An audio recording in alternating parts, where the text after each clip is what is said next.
नमस्कार।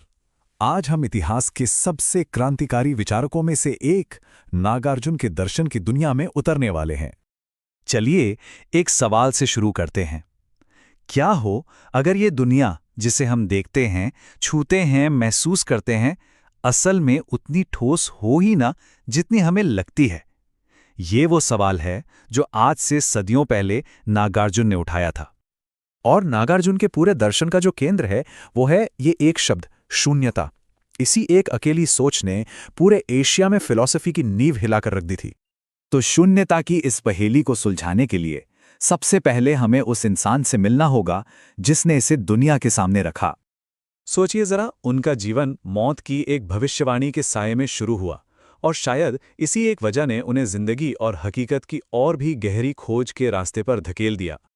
अब देखिए, एक कहानी ये भी कहती है कि नागार्जुन को महसूस हुआ कि ज्ञान का एक बहुत ही जरूरी हिस्सा कहीं खो गया है, और इसी खोज में वो पौराणिक नाग जीवों की रहस्यमयी दुनिया तक पहुंच गए, जो समुंदर की गहराइयों में उस ज्ञान की रक्षा कर रहे थे। तो जब नागार्जुन उन खोए हुए ग्रंथों के साथ लौटे, उन्होंने दुनिया को उनका सबसे गहरा राज समझाना शुरू किया, शून्यता।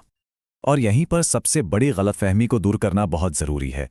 देखिए, शून्यता का मतलब ये बिल्कुल नहीं है कि चीजें हैं ही नहीं। इसका मतलब कुछ और है, कुछ ज्यादा गहरा। तो फिर इसका असली मतलब क्या है?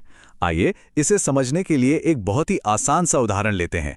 एक कुर्सी को ही देख लीजिए। हमें एक ठोस चीज दिखती है जिसे हम कुर्सी कहते हैं, पर वो है क्या? वो लकड़ी, कीलें और किसी कारीगर की मेहनत से बनी है। और वो लकड़ी कहाँ से आई? एक पेड़ से, जिसे सूरज, मिट्टी और पानी की जरूरत थी। अब सोचिए, अगर हम ये सारी चीजें हटा दें तो क्या अपने आप में कोई कुर्सी बचेगी? नहीं। इसका मतलब बस ये है कि कुर्सी का अपना कोई स्वतंत्र वजूद है ही नहीं। वो तो लकड़ी, कील, कारीगर, पेड़, सूरज, पानी, इन सब चीजों पर टिकी हुई है। इन सब के मेल से ही वो कुर्सी बनती है। और यहीं से हकीकत के बारे में एक हैरान कर देने वाला सच हमारे सामने आता है। नागार्जुन ने इस सिद्धांत को एक नाम दिया, प्रतीत्य समुत्पाद, जिसका सीधा सा मतलब है कि हर चीज किसी ना किसी वजह से किसी दूसरी चीज पर निर्भर होकर ही पैदा होती है। ये आप कह सकते हैं शून्यता के सिक्के का ही दूसरा पहलू है।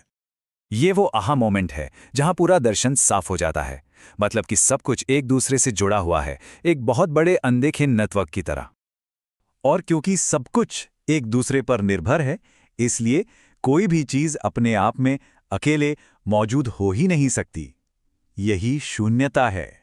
कोई अभाव नहीं, बल्कि एक गहरा आपसी जुड़ाव। तो अब सवाल ये उठता है कि इस ज्ञान के साथ जिया कैसे जाए? कहीं इसका मतलब ये तो नहीं कि कुछ भी असली नहीं है और किसी भी चीज का कोई मतलब ही नहीं है। यहीं पर नागार्जुन हमें दो गलत रास्तों से बचाते हैं और एक मध्यम मार्ग यानी बीच का रास्ता सुझाते हैं।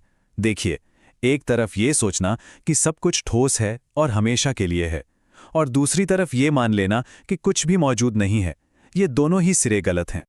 मध्यम मार्ग हमें सिखाता है कि हम दुनिया में जिएं, चीज़ों का इस्तेमाल करें, रिश्तों को निभाएं, लेकिन साथ ही ये भी समझें कि ये सब कुछ बदल रहा है, ये सब एक दूसरे पर निर्भर है और कुछ भी पत्थर की लकीर नहीं है। चलिए अब इस विचार के सबसे दिलचस्प पहलू पर आते हैं कि ये सोच कोई नेगेटिव या निराशाजनक क्यों नहीं है, बल्कि असल में ये अपार संभावनाओं और आज़ादी का दरवाज़ा खोलती है। क्योंकि अगर चीज़ें हमेशा के लिए फिक्स नहीं हैं, तो इसका मतलब है कि बदलाव मुमकिन है, विकास मुमकिन है, और सबसे ज़रूरी बात, मुक्ति मुमकिन है। तो ये दर्शन हमारी रोज़मर्रा की ज़िंदगी में कैसे काम आता है, ज़रा देखिए। आसक्ति से मुक्ति। जब हम समझते हैं कि कोई भी चीज़ हमेशा के लिए नहीं है, तो उससे हमारा मोह कम हो जाता है। क्रोध पर विजय।